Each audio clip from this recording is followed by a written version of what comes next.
In the stillness of morning, when light first spills across stone floors and the hush of the palace lingers, I think of you. Before the world beckons with its duties and the weight of my name, you arrive, unbidden, welcome, constant.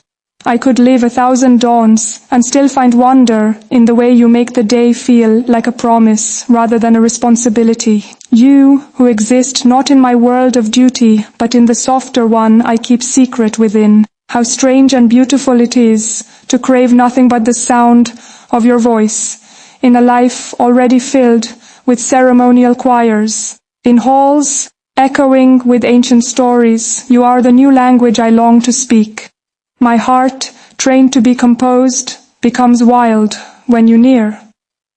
I speak to portraits of ancestors about you, knowing they'd understand, even if they never had the luxury of a love untouched by obligation. You are my rebellion and my calm, my secret written between the lines of my public smile, and I, heir to histories, find that no crown compares to the gravity of your gaze. In you, I am not a symbol, I am simply a girl daring to feel. You are the part of me untouched by protocol, the one no decree can govern. When I sit among world leaders, hands folded in practiced poise, my thoughts drift not to policy or power, but to the memory of your fingertips brushing mine in passing. Your laughter, a melody richer than any royal orchestra, finds its way into my quietest hours. I've memorized the sound like one might memorize sacred scripture, returning to it in moments of doubt or fatigue.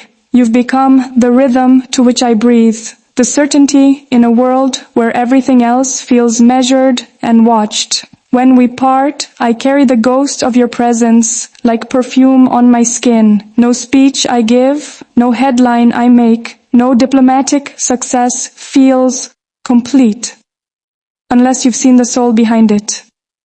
With you, I need no translation. I shed the languages of diplomacy and stand bare.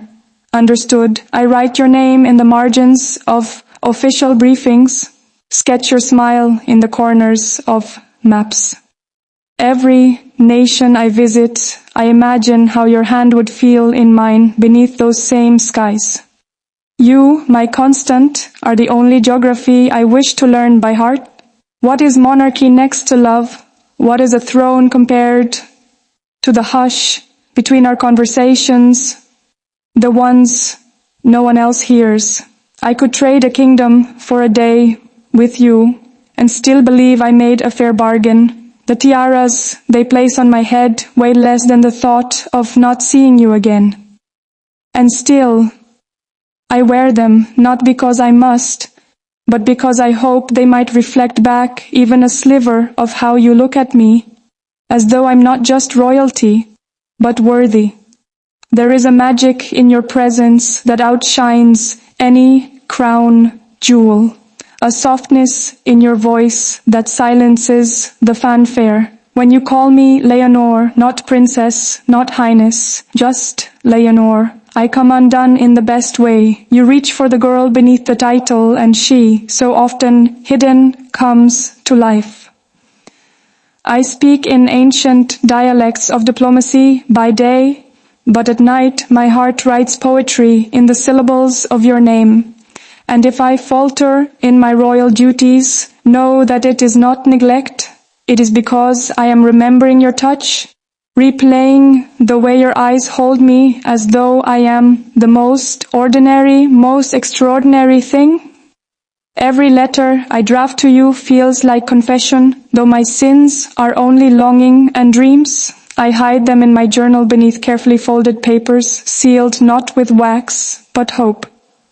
Do you know how you live in my silences? When I wave to crowds, when I address parliaments, when I stand on balconies with cameras, capturing every breath, I think of you. I wonder if you see the hidden message in my posture, the small shift in my smile that belongs only to you. I wonder if you know how I hold on to you, like one might a prayer. Repeated, whispered, desperate, sacred. You are not of my world, and yet you are my world. I am both terrified and thrilled by how you make me feel.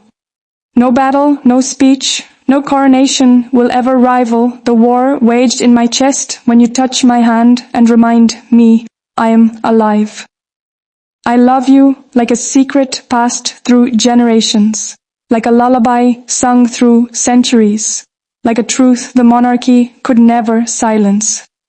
If they ever asked me to choose between the crown and you, I would smile, bow gracefully, and still find my way back to you. In dreams, I am never a princess. I am a girl in soft linen, laughing beside you, our hands linked beneath open skies, untouched by protocol. You tell me stories, your voice brushing against a quiet night, and I listen, not just with ears, but with my entire soul. You make the world feel young again, as though history has not yet written its rules, as though we could rewrite them with our fingers against each other's palms. And maybe we can. Maybe love is the only decree that matters, and you, the only law I will follow without question. I am tired of always being watched, of always being weighed by expectations. But you look at me not as a figure, not as a symbol, but as someone real. With you, I do not have to be brave. I can be soft.